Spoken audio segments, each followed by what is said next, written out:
The following is a production of Shark Flight Media. Now entering the nexus of geekery and guy world in 3, 2, 1, mark. Do you know what the secret of life is? One thing.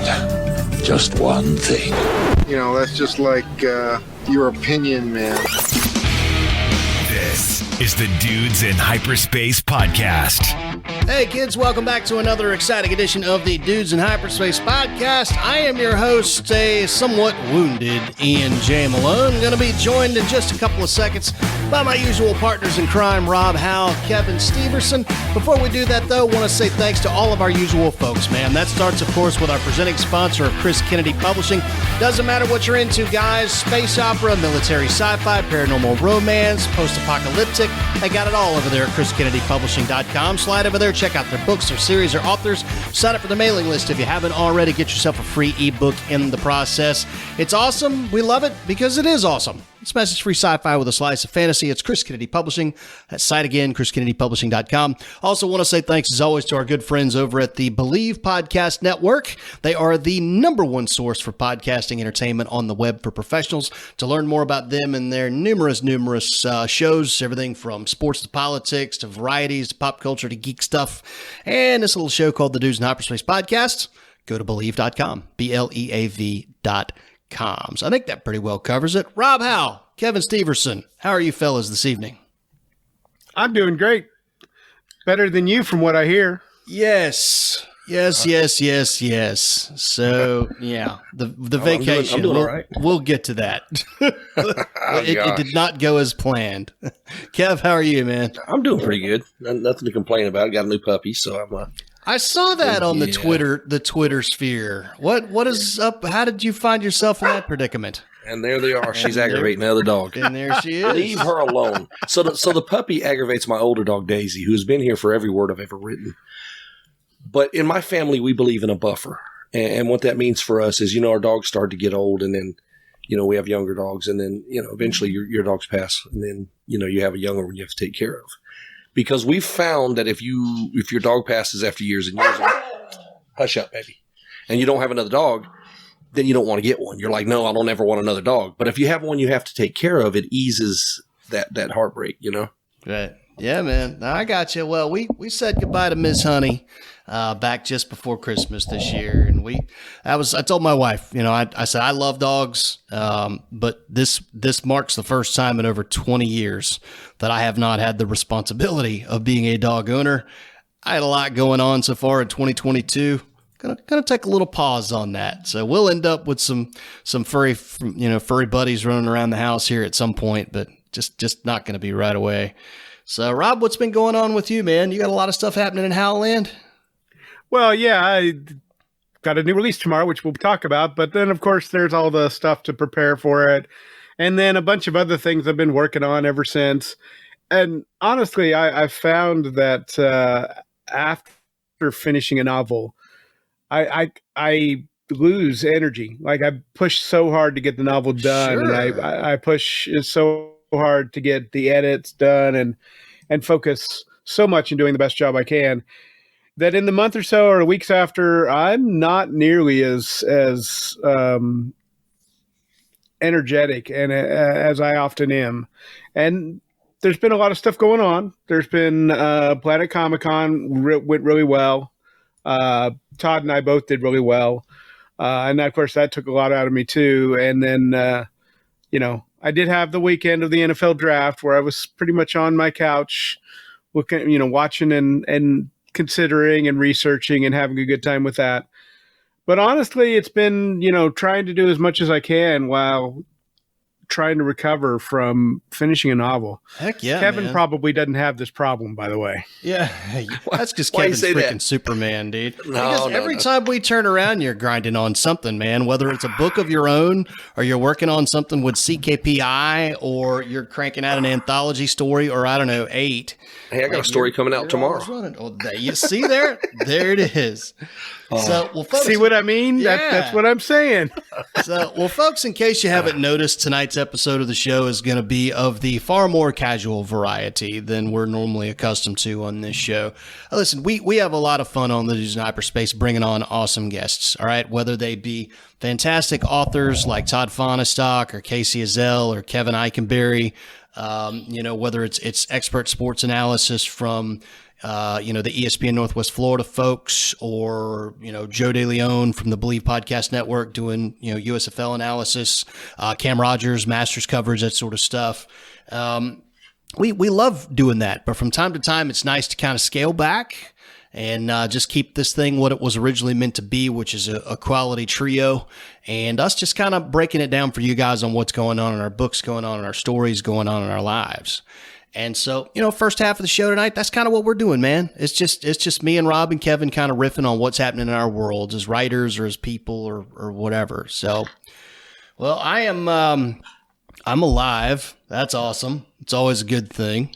As was teased on social media, the 10-year wedding anniversary cruise did not go off as planned.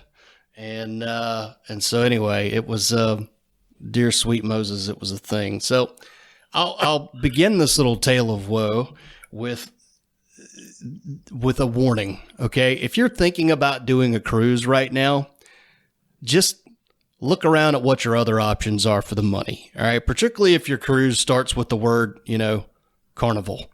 It just wasn't, right out of the gate, it was not what we were accustomed to in terms of quality. All right. It was understaffed, which of course, who isn't understaffed right now?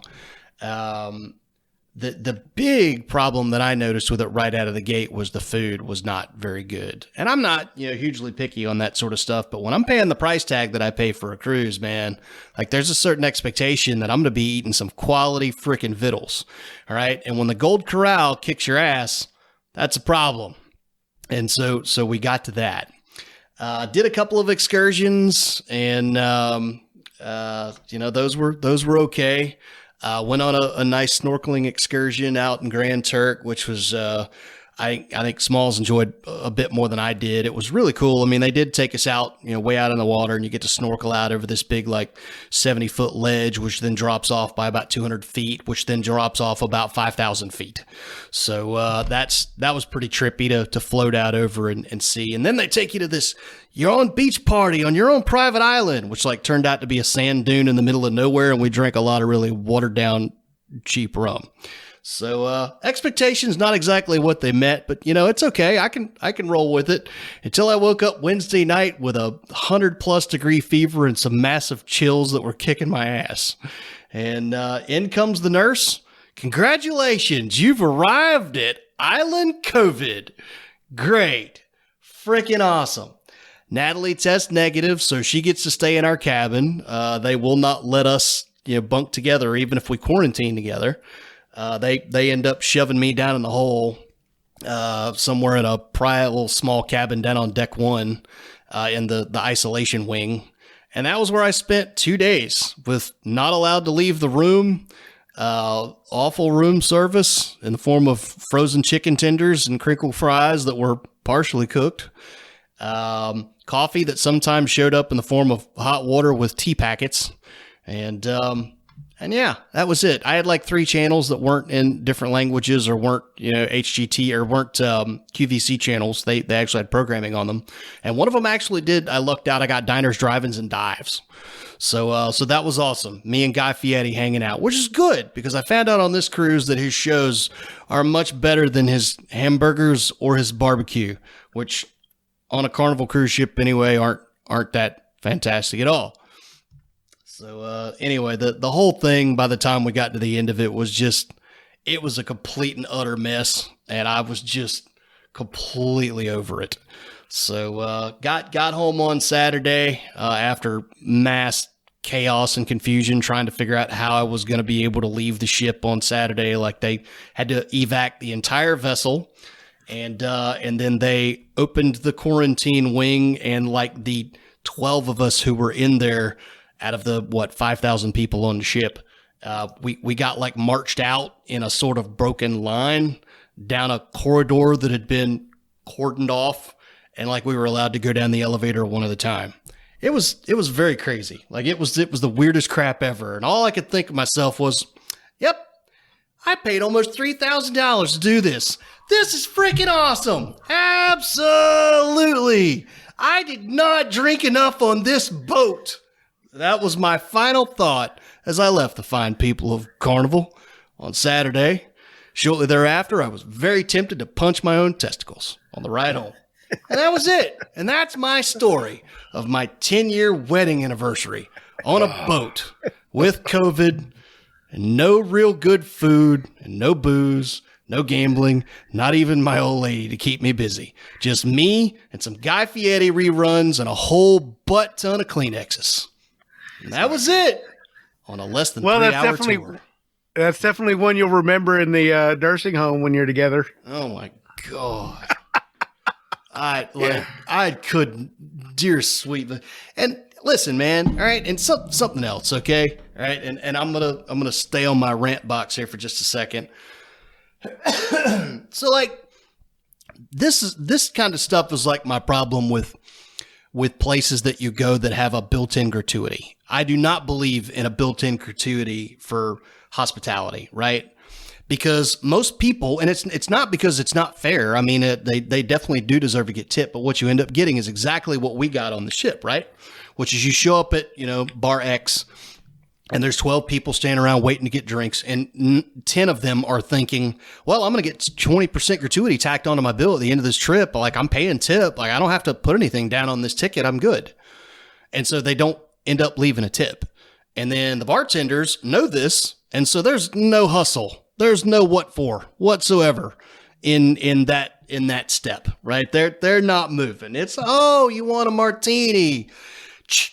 Pour. And out of like 10 bartenders, there's one guy who, man, he's moving, he's shaking. He's going to make you a vodka martini. He tips up the cup. And then he pours your drink, and it's the way a martini's supposed to be. Whole lot of half-stepping happening on the cruise ship these days on account of the built-in gratuity. So let that be a lesson to you, would-be business owners. No built-in gratuities. Well, at least you probably won't ever pay for another cruise again. No, I'm thinking. Won't get asked that for the 20-year, the 15-year, for whatever. No, I will not. So, and again, man, like I could handle. Listen, when you go out anymore in public, much less on a big vacation or a big event with a big crowd of people.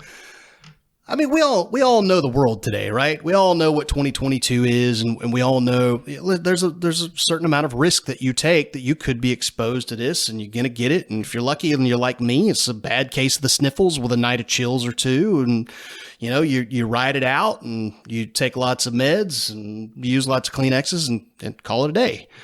But I mean, that's the risk, and so you roll with it. right. My issue, and 99.999% of the people who were on that boat walked off with no problem. I just drew the short straw, apparently. But yeah, my issue was just the complete lack of quality on the entire event. Like, come on, guys. You're a freaking cruise. You're supposed to be better than this, man. Like, if I order a steak and Applebee's kicks your ass, you got a problem. Like, there should be no fancy like happening in here. All right. With the Bourbon Street steak on a date night. Like that ought not be happening in here, but it was. So what can you do? But that's my vacation story. I'm going to get happier now. I swear. I know that because I already looked at the pod mail questions and we got some good ones. So thanks as always to our listeners and the IASPA folks for sponsoring said segment. That's why, that's a segue right there. Staci won't fly, and she obviously can't go on a boat because the inner ear thing, she gets sick. Motion sickness, car sickness, whatever. She has to drive if she's in a vehicle. So what we'll do is we will drive all the way down through Miami, crossed all the bridges into the Keys, and have time on a tropical island, the beaches, the snorkeling, all that good stuff's going to be right there, and then we'll drive home. You know what I mean? Yeah. That's how we'll do it. Yeah. So now what is that drive time from North Georgia to the Keys? It is a while because it's Miami's obviously a long way off. So we'll stop. We might stop 2 nights on the way down there kind of thing. And see stuff, but it won't be Disney. I promise you that, because I don't want that. The journey's part of the fun there. Yeah. Yeah, maybe stop at St. Augustine or something down in that area, and then nice area there. So, yeah. So Yep. The trip that my sweetie and I want to take, the next one will probably be to Iceland. She's always wanted to go. And, you talk about Kevin, going down to the Keys and spending more time on the beach than you might on a cruise. Obviously, there's a lot of cruises that go through Reykjavik and Akureyri and Keflavik. But we want to go see too much. Like, we want to spend time. One of the reasons she wants to go is she loves wool. She loves good, high quality knitting and weaving wool. And she wants to see some of it being processed. And she wants to see some of the old ways that it was done. And, I, on the other hand, want to see some of the, traditional Norse, if I could see someone performing some of the traditional Norse poetry, or sit around and talk to some of the scholars that are over there. We each have get our geek on, and it's not the kind of thing you can do on a cruise. You cruise, you go in and you see, the big name thing. Well, usually the big name thing isn't the thing that my sweetie and I really all that interested in. We like weird stuff. It is fitting that you should mention yourself on a cruise, because I swear to crap, dude, I saw your doppelganger on this one. One of the comedians who played the comedy club, Natalie was sitting there next to me when he walked out. She goes, "Oh my God." And I couldn't see the stage. We were sitting back to the back in case it sucked. We wanted to be able to leave. And, which we did. He was not terribly funny, but he was this guy named Alex Elkin. You can Google him. He was a dead freaking ringer for you, man. Same haircut, same glasses. Like, he was a dead ringer for Rob Howe. She was like, "I swear Rob just walked out on the stage." So he didn't quite sound like you. Tenor of his voice was a little bit different, a little bit deeper. But yeah, man, he was, if you've got a doppelganger running around there, his name's Alex, and he plays comedy clubs in the freaking Caribbean. They say everybody has one. Yeah. That's the rumor. My younger years. This gives me two, actually, because I have a buddy of mine who's in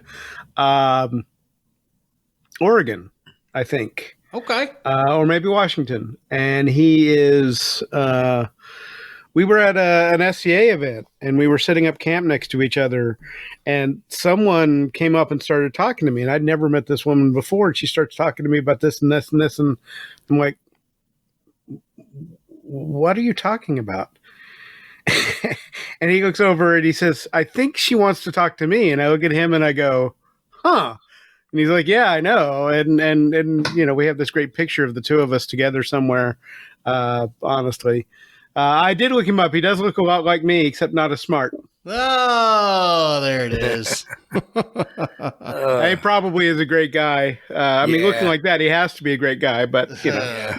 And he's probably he's probably not a Cowboys fan, so he's got that going for him. No, he did not touch on the sports topics. I honestly couldn't say whether he's a Dallas fan or not. He was a modestly funny guy. Out of the 3 comedians that we caught on the boat before I went into the hole, he was probably the funniest of the 3. He had some pretty good stories. The other 2 that they brought out was just like, "Oh God, thank God I bought the Cheers package, because this is awful. I'm going to need it to survive this." Wow. Yeah, wow. Pretty horrific. The one bright spot of the boat, I would say, Kevin, you can appreciate this. The old boy that they had piled up on a stool playing acoustic guitar around the boat, he was pretty solid. Wow, he was kind of a older dude, probably late 50s, maybe around 60. Kind of an old metalhead, shaved head, all that. He was a black dude, which was hysterical. And the only reason I know he was a metalhead is because I caught up with him afterwards. On ship, he's playing all the usual sing-alongs. He's doing the Eagles and the Doobie Brothers and Bryan Adams and all that. American Pie and all that kind of stuff. Really talented. He had a really nice setup with some pedals and a looper. And he had one of the harmonizers that you can plug in and get a 3 or 4 part harmony going on, which is great for Eagles. Right. And he played some good stuff, but I always try and make it a point to catch up with those guys at some point after their set and just tell them, "Hey, I really appreciate you." And so that, of course, leads to a whole conversation about music and influences. And Natalie was like, "So what is it that you'd like to play that you can't play?" He's like, "I'm a metal guy. I love it." He's like, "I had a guy coming to me the other day and he's like, 'Play Cemetery Gates.'" He's like, "Dude, I want to, but I can't." Yeah. Now that I would have liked. I would have been like, "Rook?" Pantera on a Cemetery cruise gates ship? on a cruise How ship. awesome would that Yeah, be? that one was- he was hilarious. He was just like, yeah, man. We were like, you've been doing this a while long now or what? He's like, nah, this is my first cruise back, man. He's like, 3 weeks ago, I was hanging an engine in an Escalade. Like, that's what I was doing. And they called me up and they're like, yo, you want to come back? Because the talent that we've had is apparently awful and people liked you. We'll pay you $5,000 a month plus, housing and all that. He's like, I'm in. Yeah. So, Well, they'd get me for $5,000 a month and plus housing and food. heck yeah, man. Yeah, great gig if you're single, man. Go cruise around on a boat and play music and do your thing and collect a check. Actually, a couple of buddies of mine, they're archaeologists, and I don't know how they managed this, but they got themselves onto one of the cruise lines as one of the historical slash, the people that know wherever they're going and can describe it. So they routinely go on cruises. They're working, but they basically get the cruise for free and the food for free and all that sort of thing. And they're basically doing what they used to do all the time, which is talk about whatever archaeological thing they've discovered, except instead of doing it for pennies on the dollar at a small university, they're doing it for probably something like $5,000 a month on a cruise ship. They're really smart folks. It's really pleased that they're getting to do this. They're the people who I went on my own archaeological dig with back in 2006. I went with them to Markovi Kuli, which is a former hilltop / castle above Skopje, Macedonia. It's a really neat experience. And in fact, a lot of that experience has gotten into my novels. In fact, I was just about to say, with all the stuff that you talk about, whether it's the trips that you like to take, the things that you're into, the things you like to do, the thing that keeps coming back to my mind for you, Rob, is anybody that listens to this show that ever wondered why you run a fantasy press, like, this is pretty much it. This is why you're pretty much geared and wired to do that, man. Like, that stuff, that whole motif, that whole setting is totally in your blood. From the stuff you're into to the stuff you read to the stuff you write, like, you're pretty well born to do what you do. I really was lucky, too, on this particular dig because I got to... So that particular location has basically been a fortified location for thousands of years. Much longer than we've got recorded history. And my particular 2x2 meter, so basically you go to dig bum and you get a 2x2 meter plot that you are supposed to dig in carefully, and they show you the process, and you go in and you're looking for anything that's, bones, metal, coins, whatever you can find, lots of pot shards, that sort of thing. I was very lucky. I found a lot of bones, most of them animal. I think all of them animal. Found a lot of pot shards, but I found a 6th century Byzantine coin. It actually had Justinian on it, which I think is really cool. I found a 14th century Bodkin arrowhead. So that's the slim one that's designed to pierce through chainmail. Ooh. And then also, some of the top layers, you find all this World War II 9mm brass and 7.62 brass that I actually really wanted to bring some of that home, but unfortunately, they don't let you bring anything home. Yeah. They don't. The Archaeological Institute of Macedonia won't let you bring anything home at all, which is kind of silly because it's not like they don't have all that much brass sitting around Macedonia after all the fighting that happened during World War II and ever since. Sure. Well, so I guess I'd be remiss, fellas, if I didn't ask at some point during this little now 20-minute conversation, what's happening in the bookland? Rob, we're going to talk about your new release coming up in halftime. Obviously, that's been a big thing off of your plate here recently. What are you looking ahead to? What's going to be your next project, and what are you doing after you take yourself a little bit of time to kind of recoup? Well, the next project I'm working on, the next novel, long form, is going to be the sequel to The Door into Winter, which I'm currently titling Sowing Spring's Wrath. But I kind of want to have spring be the first or last word, so gotcha. I'm not quite sure how I'm going to phrase it, but it's going to have spring in it. And this particular story is set in essentially a Norse culture, so it's a lot of winter, a lot of cold, a lot of things like that. and the next one's going to be in a much more temperate environment as they follow the clues because they're in one big chase of the real bad guy. So now is Eldros pretty well like what you're into right now? Like, is that where you're focusing the vast majority of your writing time when you're not handling new mythology publishing stuff? Mostly right now. The goal is that I get this one ready to go ahead of time. I was a little bit late turning this one in, and I don't want that to happen again. I want to turn right around and do the next one. And so by the end of May, I want to be 5,000 to 10,000 words in at minimum after getting a beat sheet, Save the Cat beat sheet structured and kind of get myself going. Yeah. I want to have it done way ahead of time. I actually have a second Eldros Legacy novel I'd like to be doing that's not related to the main line. And then I have a couple of Four Horsemen things I need to get going. Dan Bridgewater and I are working on a thread from The Feeding of Sorrows that needs to get wrapped up. And he and I are going to take over, to work on that thread together. And then he's going to take over that character because I simply don't have time for it. But that character has a lot of space in the Four Horsemen universe to do lots of fun things. And then I feel like the Ravening of Wolves left one more battle in it. And I think it's a trilogy, and it should have been a trilogy all along. And so somewhere I'm hoping in about a year or so, I finish the next one of those, which I don't know what I'm going to call it yet or anything like that. I haven't even started it. But I feel like I feel like there's enough loose ends after the Ravening of Wolves that there needs to be a third one to finalize that trilogy and let it go. Gotcha. And then after that, I don't know. I don't want to not write just in Eldros Legacy. I want to write a novel in Eldros Legacy a year, maybe two.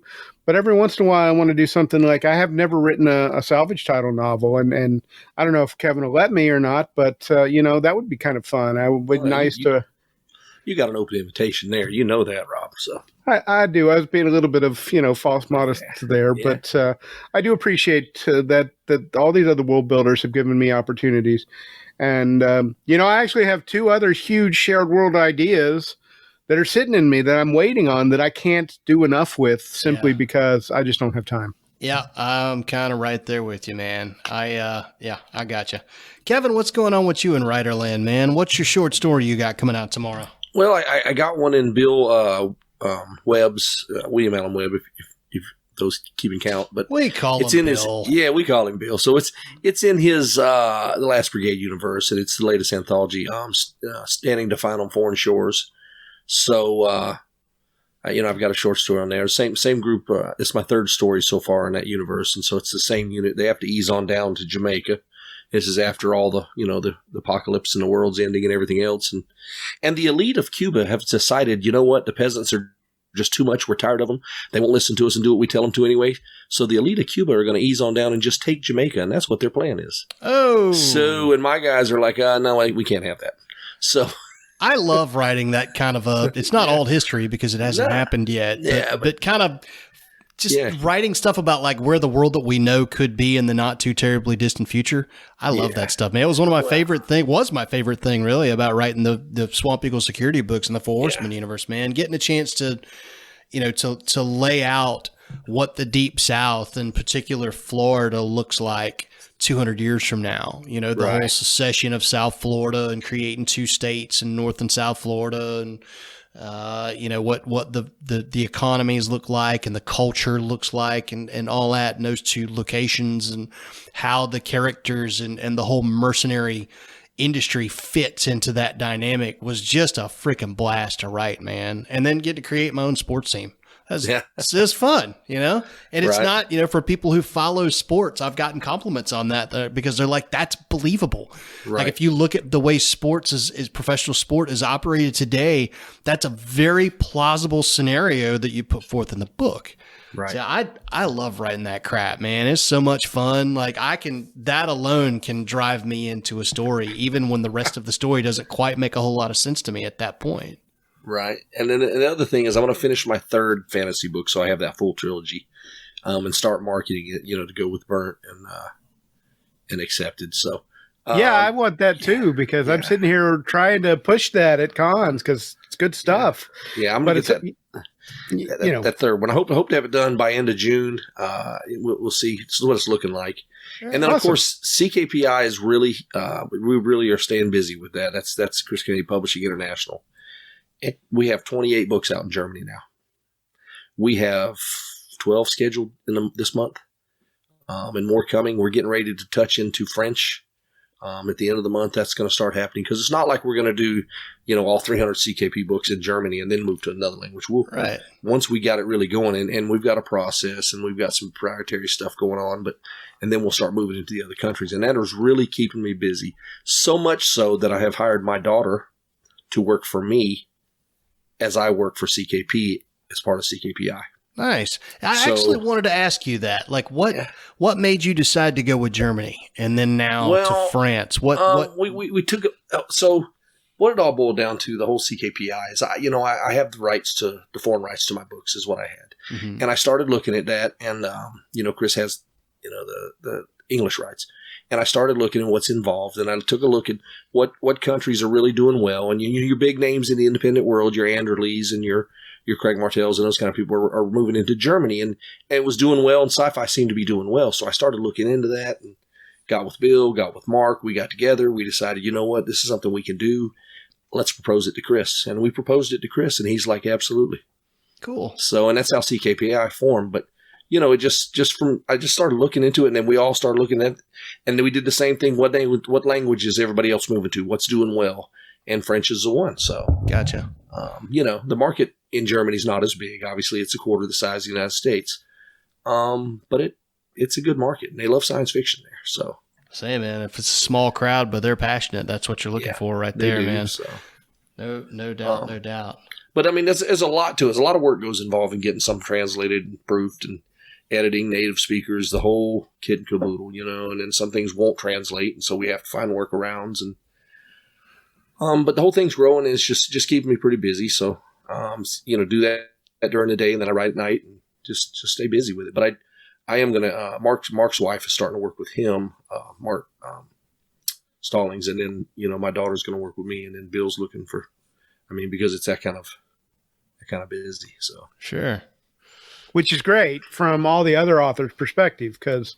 It's really going to be a nice little bonus for us all when, all of our stuff gets over there. And as I recall, you're planning on also doing Japan. Is that correct? We're going to do probably 6 languages that we know now for sure. I mean, there's German, French, Italian, Spanish, and then Portuguese because Brazil's a big market. Believe it or not, 70% of Brazil consider themselves readers. Now, when you look at those polls, what 70% did they talk to? Surely they didn't talk to people in the barrios and in the projects and this kind of thing. They talk to people that, but it's a big country and there's a lot of people there. So who knows what kind of market we'll see.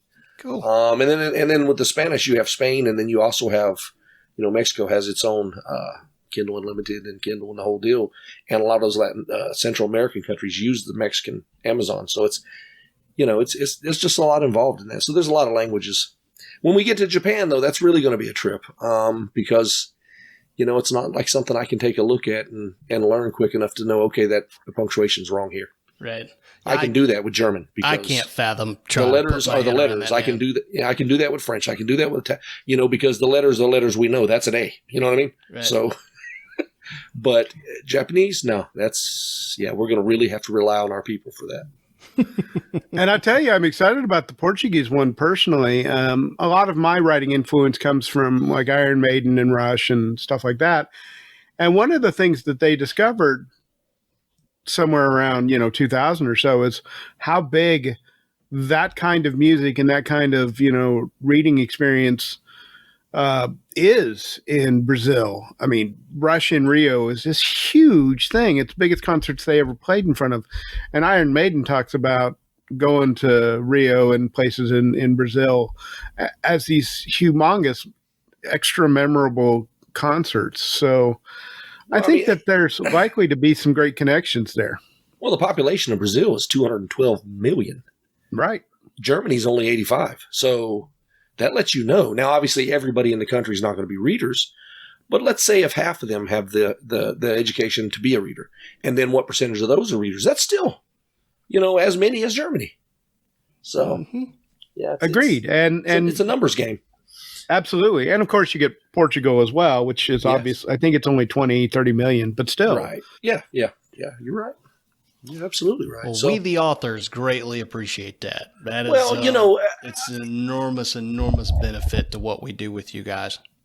Well, yeah, because an author, we take a book and we put it in 5 more languages, and the author didn't have to do any more writing. All he had to do was say yes and sign the contract. Well, that's just and good, so just good business, man. Get as much traction out of your product as you can. And even though the percentages will be lower because there's more involved, more costs involved, it's still free. It's free product for the author. Yeah, you've already done the work. Get another cent out of it if you can. Yeah, exactly. We all love to write, no doubt about it, but it's even more fun when you get paid to do it. Like, that's really nice. That's awesome. Holy a royalty cow. check came in. How cool is that? That's right. And like I was telling somebody about that. They're like, "Yo, you're a writer. Oh, that's awesome." I'm like, "Yeah, it is. It is cool." And they, the subject of money came up, and they want to know how much it makes. I said, "Well, I was like, it varies from book to book and project to project. Sometimes it pays for a vacation, which, gets crapped upon by horrible food and COVID. And sometimes it pays for a 12-pack of Miller High Life. And that's what you got. And that's what you're rolling with. So, as long as you're prepared to deal with that, then you can do fine as a writer. Yeah, you stack your backlist and away you go, and then you learn to market, and marketing is just as much a part of it all as a business as the writing part. It is. You can write the greatest story in the world, but if nobody's putting eyes on it, guess what? Yeah. It might as well sit in the drawer of your desk. Yeah, no doubt. So. No doubt. Well, I don't have a whole lot going on in the way of new writing projects. It's kind of the same stuff that I've been talking about on here for a while. I'm now that I'm back from the cruise, it's time to get started on draft 2 of Last Argonaut. So I did a little preliminary work on that because I had a morning or two before I left that I was able to get an early crack at that. So that's where I'm at, and hoping to have that done and out the chute this summer so Kev can get eyes on it and let me know what he thinks, and then us get it out to you guys, the readers. Then from there, I'm kind of in the same boat as Rob. I have a couple of places where I can go with what I want to do, and then I've got 1, possibly even 2 shared universe ideas that I might want to float out there. So it's, Rob and I are very alike in that regard, and that, man, when I'm done with a project, I'm tapped out for a little while too. I need 3 or 4 weeks to get done, and particularly if I'm wrapping this in late June.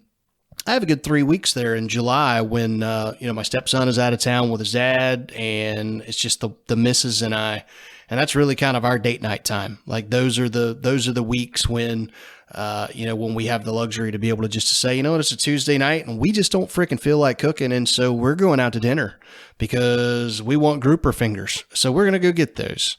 And so, it's great time, but it is a little bit less time to be productive. But, man, we've talked about that on this show, and it's fitting. The Writer Dojo guys, who I'm actually big fans of, talked about this on their show a while back. Sharpening the saw, man. And that's riffing on Stephen Covey and all of that. Tips of successful people. Sorry, my speech skills are not working for me today. But just taking care of yourself and realizing that you need to take time out to be able to do life. And by not being productive in those times, it means your productivity is infinitely better when you do sit back down at the keys and you have taken some time to take care of you. Got to do it, man. That's important stuff. So, all righty. Well, we have teased this whole notion of Brother Hal and him having a new book coming out. It will be out by the time this podcast drops. Time we're recording it, that would be tomorrow. So let's say we talk about that in our halftime segment. Let's do this. Halftime is, of course, the segment where we give some more love to our presenting sponsor, that being Chris Kennedy Publishing. If you want to know more about them and their books, go check them out at chriskennedypublishing.com. While you're there, again, man, sign up for a newsletter. Free books. Who doesn't love free books? Particularly when gas is freaking $4.50 a gallon, because that sucks. It sucks big time. But free books are good. Not free books, but brand new books. Rob Howell. What's your title all about? Happening now by the time this podcast drops for listeners. The door into winter. In the halls of winter, a wounded giant awaits. Irina, Alsoshango, Valentine, and Gair chase him to Svelheim, a land of ice and secrets as old as the mountains themselves. The wounded giant, filled with wrath, is aided by his old and faithful servants, corrupt nobles, and those ruled by greed, hate, and rage. He awaits his pursuers, setting a trap to claim his vengeance. His pursuers are mighty, but they are merely human. Will their prowess prove enough against the greatest enemy Shiurin has ever known? Or will the giant bring back an evil thought destroyed 2,000 years ago? Ooh, very nice. And this is book number what in the Eldritch Legacy? It's the fourth book in the series. Fourth book in the series. Okay, well, folks, definitely go check this out. It's there's been a lot of buzz about this series. We get emails, we get questions about it. Folks wanting to know exactly what it is, whether they've heard about it from Rob Howe, Todd Fonestock. If you're into fantasy, folks, this is a series you definitely want to know. Excuse me. It is also not the only new release this week from CKP. Also in the news, we have the Wanted Dead or Alive. This is the fourth anthology in the We Dare series, edited by Jamie Ibsen. This one's all about bounty hunters and the things they do to get paid. So if you are into The Mandalorian, so Boba Fett, so on and so forth, this is definitely one you're going to want to check out. Plus, as you guys know, I have an affinity for hats. And the guy with the hat on this cover, it's a good-looking freaking hat. So check it out. Wanted Dead or Alive, fourth We Dare anthology, edited by Jamie Ibsen. New in audio this week, we have Diplomacy, which is the fifth book in the Abner Fortis ISMC series from P.A. Piot. Paul, that's another one that's actually huge right now if you're into military sci-fi. Abner Fortis is, good Lord, I think the reviews are north of like 500 on the first book on that, so it's doing fantastic. And then other new audio release this week, we have In the Service of Luna, which is the fourth book in the Lunar Free State series from John E. Sears. Finally, in CKP news, launch team readers are needed for Last Bid for a Dying Earth. This is a brand new book from a brand new series coming out from Mike Wyatt Jr. So if you're interested in being a launch team reader, it means you get to read the book for free, folks. And before it goes live to the world, go to chriskennedypublishing.com, click on the Contact Us page, and let them know that you are interested in signing up to become a launch team reader. It's quality stuff, folks. Go check it out. Again, that's chriskennedypublishing.com. You've got mail. All right, time to get down to our listener mail segment known as Pod Mail and presented by our good friends over at the International Association of Science Fiction and Fantasy Authors. We say it every week, folks. IASFA, these are some quality people. And it doesn't matter whether you're readers or writers, there's going to be something for you. If you're a writer, go there, sign up for a free account. All right, doesn't cost you anything. Get to know folks. All right, whether you're looking for editors, whether you're looking for fellow writers, build some community, learn. All right, that's what they're there to do, is help forge those relationships. If you're a reader, man, I got all kinds of stuff happening for you, from book bundles on the cheap to free book giveaways like is coming up later on this month, May 22nd to 26th. All you post-apocalyptic dystopian fans, get up on the horse, man. IASFA.org. Again, that's IASFA.org. Go there, sign up for the newsletter. You can find out what you need to be able to do to take advantage of this. Again, it's 4 days, free book promo, dystopian reading, so give it a shot. All right. First question comes to us from Raymond. Hey, gents, it appears that the TARDIS has found its brand new doctor in the form of, and let me make sure I get this right, I had to spell this phonetically, Ncuti Gatwa. What are your thoughts on the casting, and what do you expect from his take on the doctor moving forward? I saw this come across Twitter. I guess it was yesterday. He's a Rwandan-born dude, but he's Scottish. I guess he was raised in Scotland. He is in a show called Sex Education on Netflix, which I have not seen. I'm not an overly huge Doctor Who fan. I do follow it because it's huge in geek culture, and so you can't not run into Doctor Who and know a little bit about it. It's a monumental thing because he's the first black actor to play Doctor Who. But again, to me, it all comes down to the story. I don't care who you really cast as long as the stories are good. And I know a lot of people are looking forward to this round of Doctor Who because the original showrunner who kickstarted the Who reunion 15 years ago or whatever it was, Russell T Davies, is back helming the show. So I think people have kind of thought, or a lot of fans that I know anyway who love Doctor Who have kind of thought that maybe the stories have waned a little bit in recent years. And not only the casting, but the return of Davies is what's really going to set this show back on a path. So I don't know. I mean, it'd be interesting. I don't care who they cast as long as it's the right person for the right story with the right chemistry with the other actors. And, Russell T Davies knows Doctor Who as well as anybody. And so in his opinion, is the right guy for the job. So good on you. Good luck. Rob, Kevin, either of you guys Doctor Who fans? I'm a Doctor Who fan and been so since the Tom Davis years. All right. What's your thought on this? I have to say I really don't have a lot of thoughts on it. He's not a terribly experienced actor, but that's not necessarily an issue. Not all the actors they've gotten to play the Doctor over the years has been terribly experienced. Matt Smith wasn't any more experienced, for example. And some of the earlier versions of the Doctor have also had, not huge amounts of experience. I have never seen this particular actor. I'm with you though on the Davies thing. I think that it's always it needs someone who really cares about it. Doctor Who always really has. In fact, Peter Davison once said that some of the scripts they worked with weren't good because I think it was Davison. It might have been Pertwee. It might have been Davis. But they said the scripts weren't good because a lot of the people writing them didn't care about science fiction. They just didn't care. Right. And, if he cares about it and if everybody buys into caring about it, I think it'll be good. Right. Yep. Kev, how about you, man? Are you much of a Doctor Who guy? I do like the show. I watch a lot of the old stuff. I mean, back and forth, not necessarily watch it as the seasons come and go. Right. But I don't mind a new actor. I think it's going to be great. I mean, if it's great acting and great writing, I'm good to go. I don't care if you're purple with polka dots. Great acting is great acting. Yep. So I was a big Tom Baker guy back in the day. I will confess to that, man. Like I was, good Lord, growing up out in the sticks before my family moved to Tallahassee in 1989. We were totally that family that had like 3 channels on the antenna TV. And one of them was the PBS station out of Gainesville, I think it was. And they would run Doctor Who in the afternoons. And like, man, I used to line up whenever they'd have the big telethons to raise money. Because one of the things that they would inevitably always sell is the big Tom Baker scarf. Like that stretches all the way around your house. It's so long. I'd beg them. I'm like, you got to give me the money so I can buy the scarf. But it was this ludicrous amount of money because they were raising money.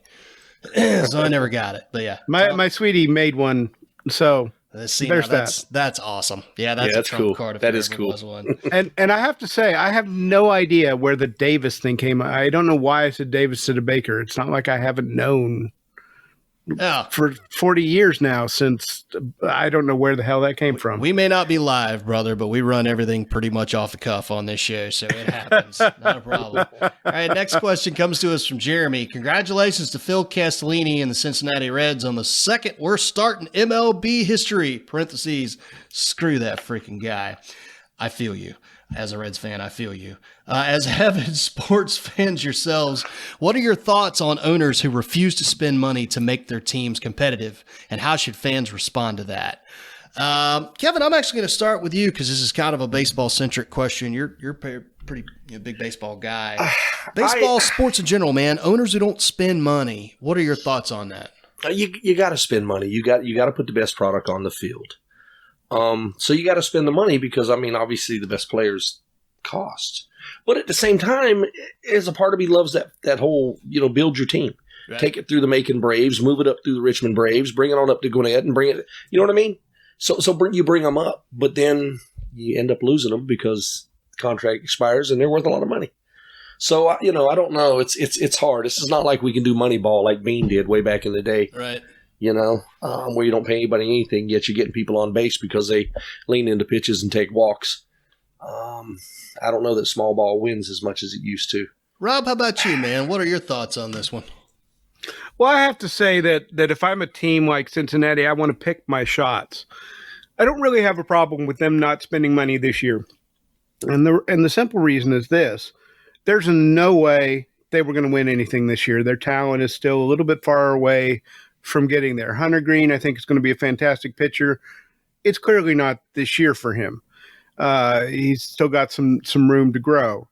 We've got a number of other prospects that they're dealing with.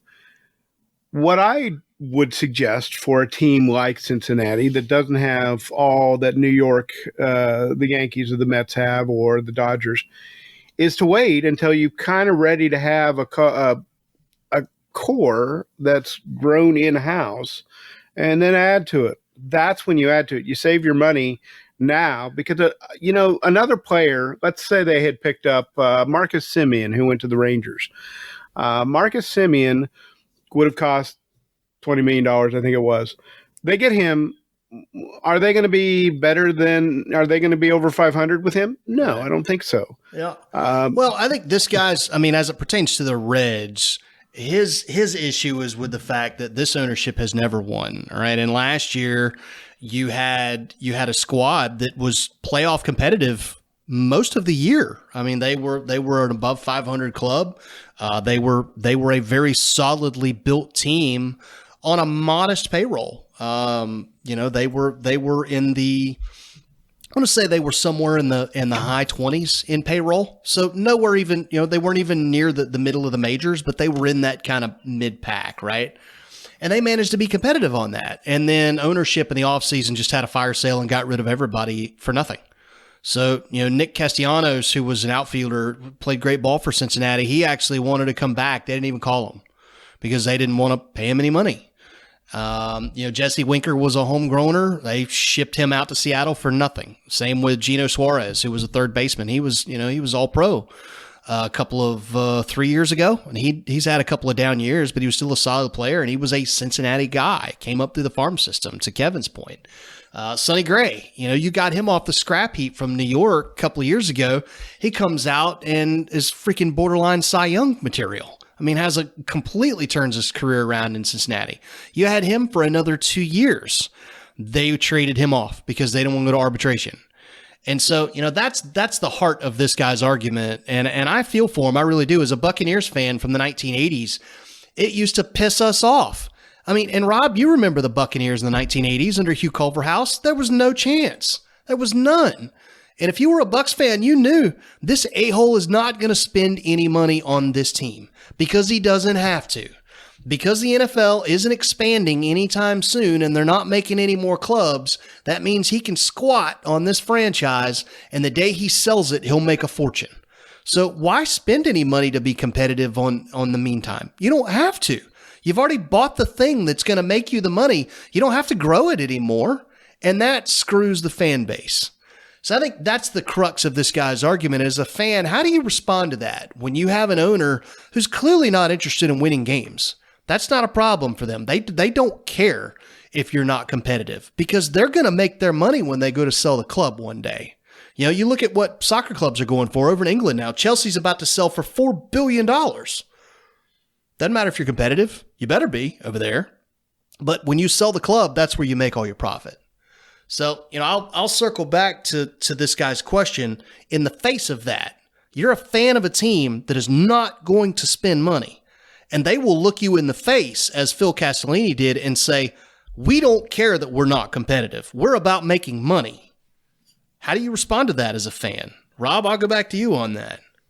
Well, in that case, then you have to sort of change your allegiance. There's nothing else you can do. You can either suck it up and accept it, or change your allegiance and put it towards a team that is trying to win. I don't have a problem with a team trying to win next year. Right. I don't have a team trying to be strategic about it. Right. Look at the Tampa Bay Rays, who consistently are a solid team on a shoestring budget because they invest everything they have into their farm system. I can get behind that, and screw that fan base for not getting behind that team. Granted, you don't have a ton of money, but their approach produces winners from time to time. Yeah, I like that approach. They've been really innovative. The starter concept as opposed to the closer concept, for example. Yeah. A number of other things like that. Yep. Moving to Jacksonville. That's what I say about that.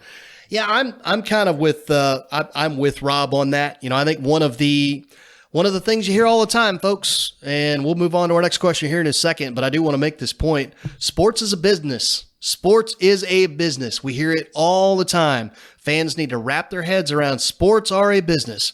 Well, you know what? You're the customer. And if you don't like what you're getting served, go someplace else. And I hate the fact that it's really kind of come to that, because it really does screw the cities. You know, I think particularly in these smaller markets and smaller areas, like what would Green Bay, Wisconsin be without the Packers? You know, I mean, the businesses and the cities and the way they build identities around the club, I really feel for the city of Cincinnati, because they have no prayer. But, you know, what do you do? I mean, why would I tell anybody to be a Reds fan right now? I wouldn't. Same thing as I don't honestly think I'd tell anybody to be a Jaguars fan if you're in the NFL. But it is what it is, man. It's strange times, very strange times. All right, next question comes to us from Carlos. The Formula One Grand Prix of Miami was simply amazing, from the race itself to the Super Bowl-like atmosphere that surrounded it. Did you guys watch the race? And if so, what did you think? Rob, I know you're not a big race fan, but you're a sports guy, and you followed the sports world, you know, fairly closely, even if it is kind of from a 5,000 foot view. You keep an eye on just about everything. This was a big story through the last week or so about just how historic this event was around Dolphin Stadium in Miami. Formula One global eyeballs were on Miami this week for this event. Did you get a chance to check it out? I mean, kind of what were your impressions? What were your thoughts on this? So I really don't have any firsthand experience or impressions on this. No, I didn't watch it. No, I didn't really even follow it. I will say this, though. It seems like every time Formula One has a major thing happen, whether it's this Grand Prix or something else that happens, I always see one or two of my sports buddies, man, I never thought I'd say something on Twitter, man, I never thought I'd get invested in Formula One, yet here I am. So they seem to be doing something really well, and I will say that might be a reason for me to avoid it, because I don't need another thing I follow a lot.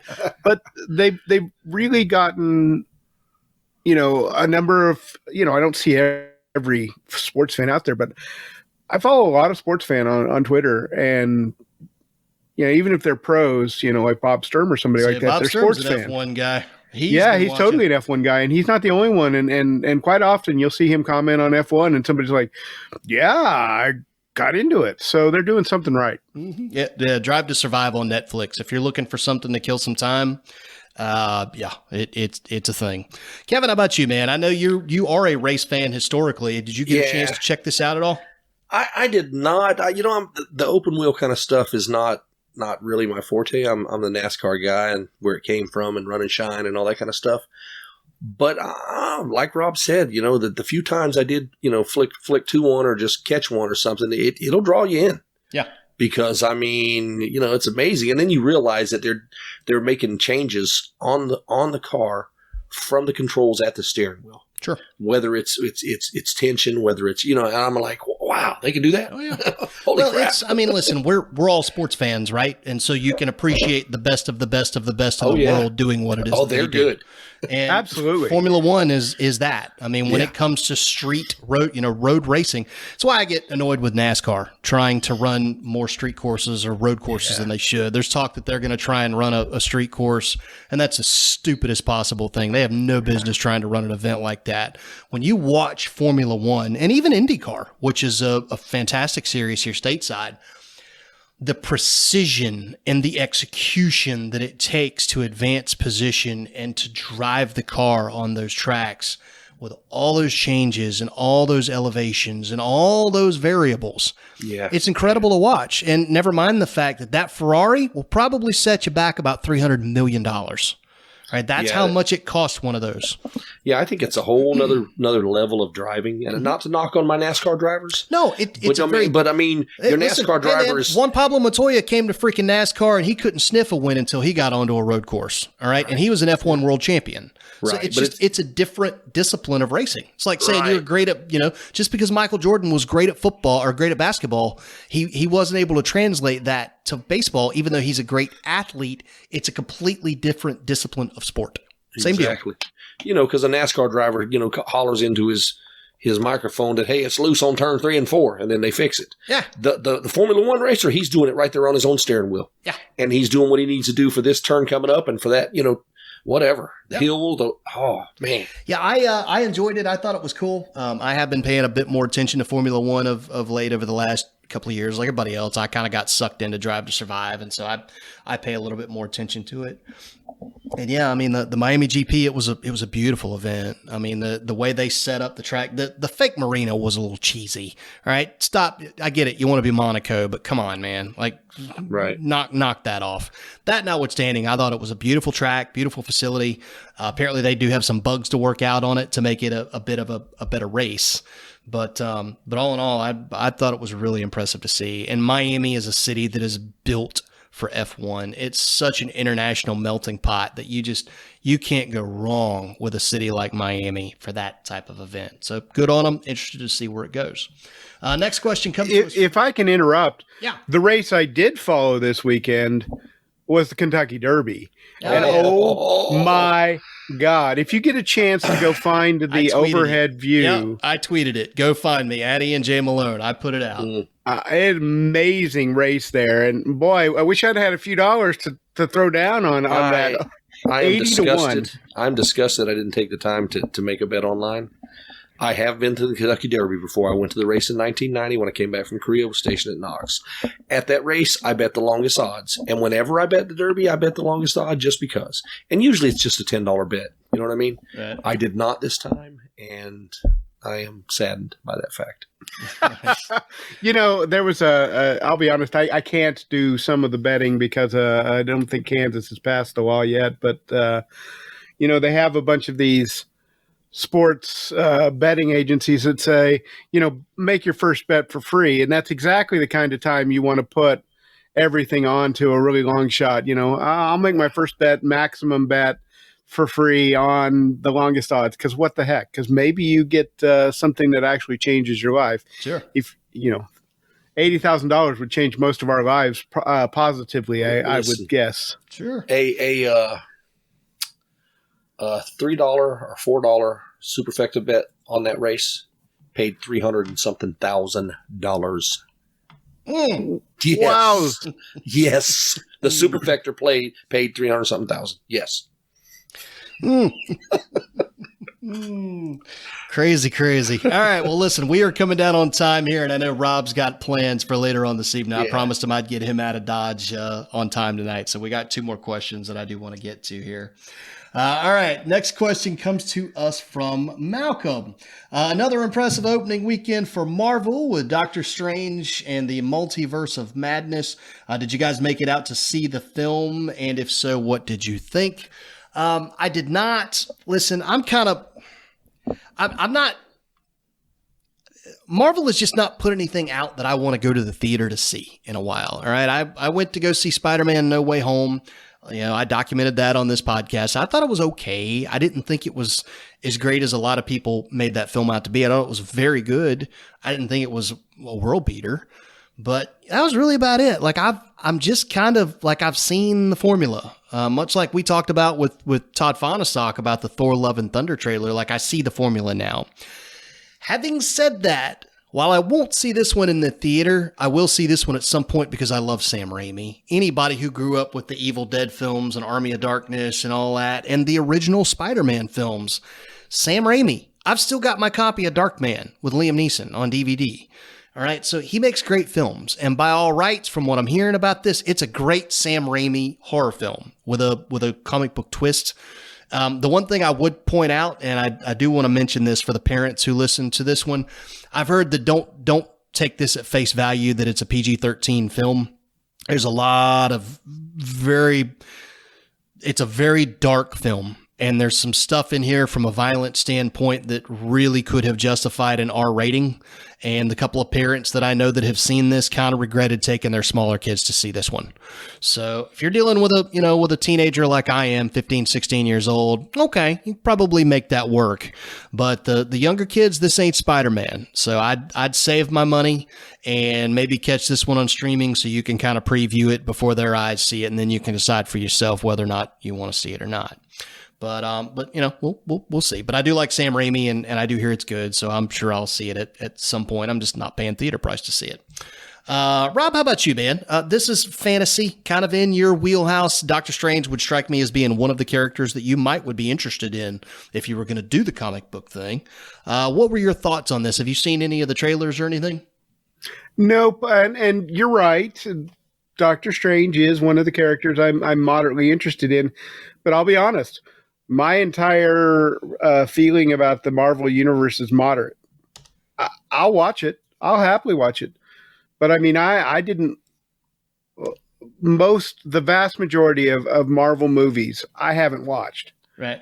So I don't have the background for a lot of it. I kind of know who he is, and you know, I understand a lot of his magic because I saw him in one of the Avengers movies. But honestly, the Marvel stuff is good, but not something that makes me have to go watch it. Gotcha. Kev, how about you, man? Were you ever a Doctor Strange guy back in the day when you read comics? Oh yeah. I love the comics. I'm gonna watch this one. I think from the house when it comes around. Fair enough. Somebody I admire did a little review on it and talked about it, and it is dark, obviously. But from what I'm hearing, I don't know that they've got enough Doctor Strange and his sidekick in it as far as the whole movie.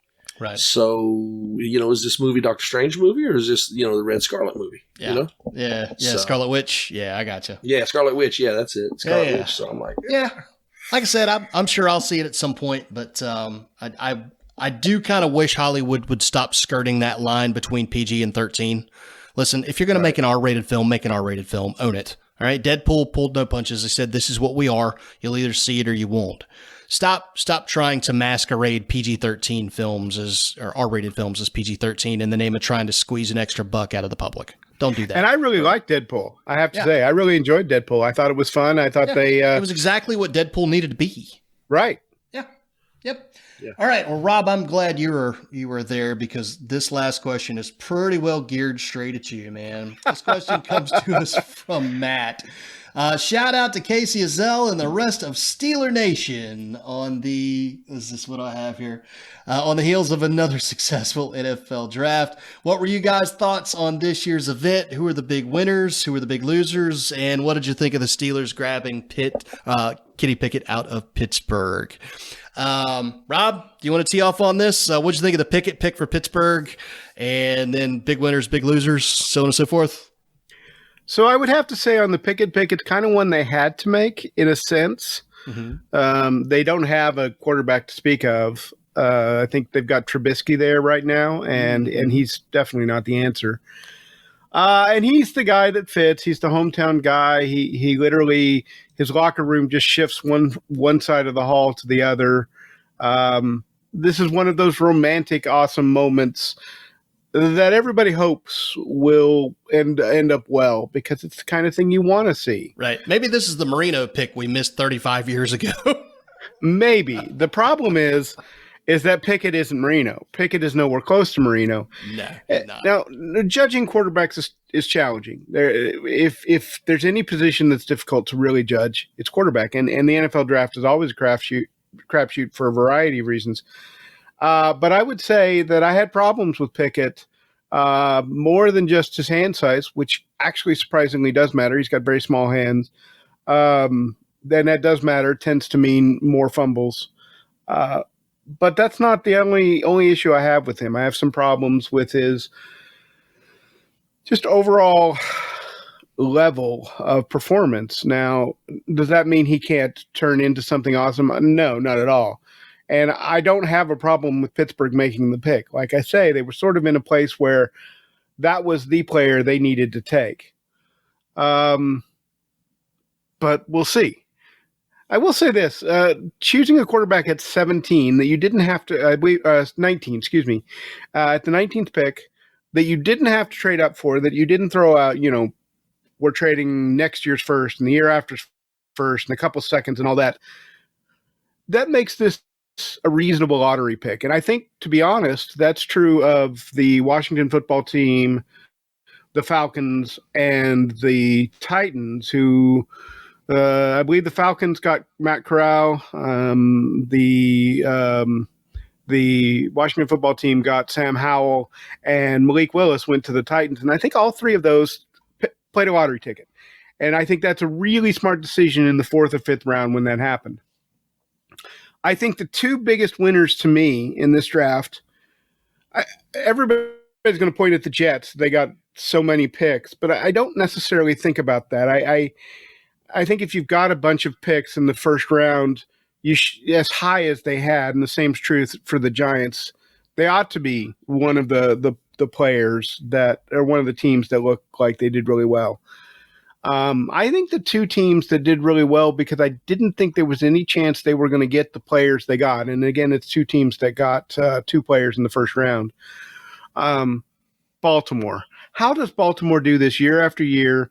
They sit there and they just don't do anything. They just wait, and somebody drops to them. In this case, 2 players drop to them that I think are just absolute wins for them, and that's Tyler Linderbaum, who fell to them in the 20s, and then Kyle Hamilton, who fell to them at 14.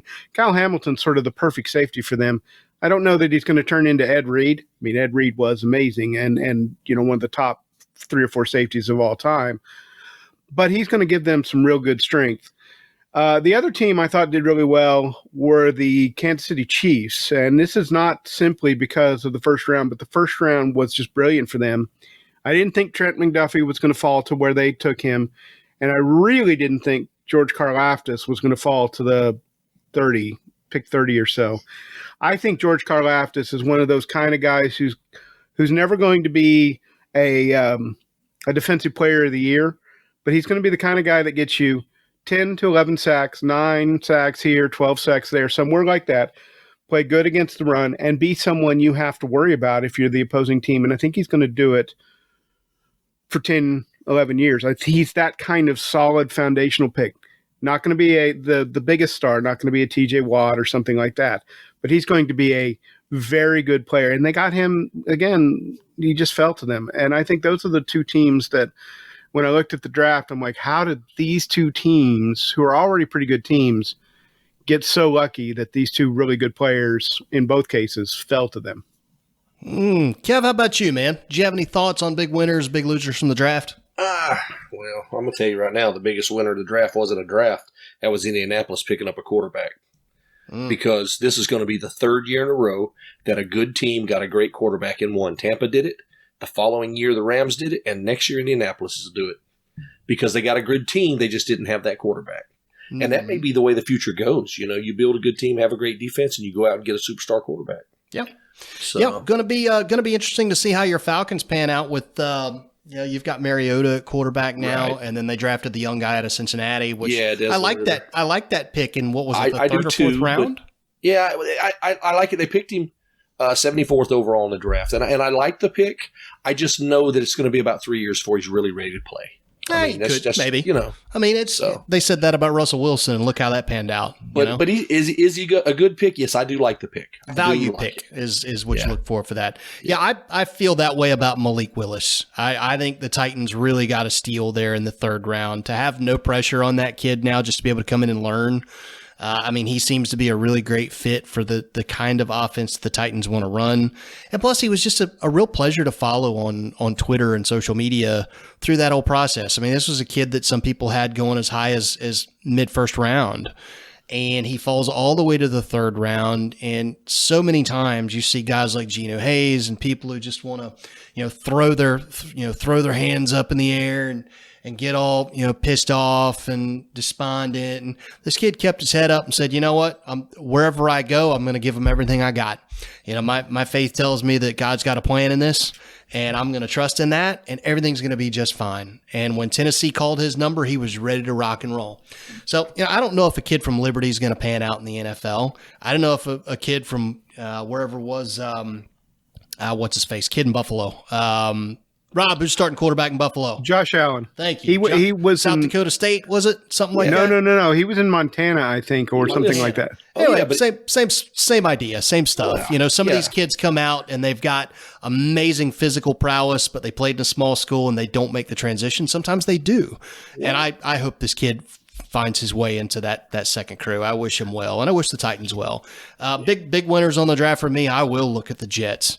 I know Jermaine Johnson very well out of Florida State, and to get him at 26, man, you just got a guy who's a bona fide leader with a motor that never quits and all the physical intangibles. That is a great pick for the Jets at 27 or 26. I also like the Breece Hall pickup, running back out of, I think it's Iowa State. Good tough runner there for the Cyclones. Has got the build, has got the speed, and I think is going to be a good fit for the kind of offense they want to run. So far be it from me to give kudos to the Jets. Fans are idiots, but it would seem like their football team is on the right track. As far as losers go in the draft, I'll throw an easy shot at the Jaguars. Why not? You drafted a guy first overall that's going to need like 2-3 years to develop, and like you kind of need to win now. So kind of not wise, but whatever. We'll see. He played for Georgia. Maybe it'll pan out and put some extra butts in the seats. Lord knows. It will. I agree with you on the Jaguar pick. I don't mind them taking a defensive tackle, but they took the wrong, or defensive end, but they took the wrong one. You took the wrong one. You needed to go get somebody who can play now. But the guy I would have taken is Evan Neal, because everything about this draft should have been about making Trevor Lawrence's life easier. If it wasn't about that, then you're making a mistake. After what happened last year in Jacksonville, you need to send a very clear signal to your fans that you're bringing in people who are going to help you right now. And that should be the signal. So we'll see. I don't know that their GM has a clue in the world what he's doing, but we'll see. All right, that's going to take us down to White Flag, guys, and we got to get Rob out the door. So let's hit it. White Flag. White Flag is, of course, the segment where we talk about what's on our radar. So for me, it is Better Call Saul, which is in its final season right now. It has been absolutely phenomenal. The storytelling so far, coupled with the acting, I don't know who that poor guy is that plays Nacho Varga, but I really believe that guy is a tormented soul somewhere in real life, because the performance he puts on in that show is unfreaking believable. Great show. Also interested to continue watching the USFL. Games have continued to be solid, very solid football. Not great, not world beater, but definitely enough to be entertaining and keep me running on a Saturday afternoon. And it appears that I'm not going to be allowed to leave the couch for a few days. So bring me some football. Rob, what are you looking forward to in the next couple of days, next couple of weeks? Well, I did I mention The Door into Winter is coming out tomorrow? I don't know. Did I mention that? Check the show notes, folks. Links right there in front of you. Go buy a copy. Yeah, I'm pretty much focused on that. I've got a number of other projects in the fire. I've got a bunch of things that are coming for New Mythology Press, but they're all sort of in the can't really talk about them yet because we're not fully we don't have dates or anything like that. But a lot of this past month, when I have worked, and I have worked quite a bit, to be honest, when I have worked, it's been foundational stuff to try and bridge to the next project. All right. Kev, how about you, man? What's going on in the next couple of days, next couple of weeks that you got your eyes out for? Yeah, the USFL, the dogs are going crazy, of course. Hold on just a second. All right. Okay, so, I'm looking forward to the USFL. The Stallions are still undefeated. That's Birmingham. That's my team. So I kind of like that. And, of course, I'm just keeping up with the Braves, listening to them on my transistor radio, old school style. Yeah, man. Cool deal. All righty, folks. Well, thank you, as always, for checking out this little program we call the Dudes in Hyperspace Podcast. We appreciate all the reviews people leave for us. If you'd like to do that, of course, we appreciate that. It helps to bump us up to the rankings. 5 stars are awesome. Comments, stuff like that, Apple Podcasts, Google Podcasts, wherever they'll let you leave them, we love those. Thanks as always to our sponsors, Chris Kennedy Publishing and the International Association of Science Fiction and Fantasy Authors. One more time, folks, later on this month, May 22nd through 26th, you can't get wrong with free post-apocalyptic stories, right? So go check it out. IASFA.org is where you'll find out more on that. To get in touch with us, very simple. We're all over Twitter, so come find us there. At Shark Flight, we'll find the show. And if you want to email the show because you've got a pod mail question, bring the noise, man. dudesinhyperspace@gmail.com is how you do that. Or again, just find us on social media and hit us up. And we typically respond to pretty much everybody. So on behalf of Rob, on behalf of Kevin, and all the Dudes in Hyperspace crew, we appreciate you guys. And we'll talk to you next time. See ya.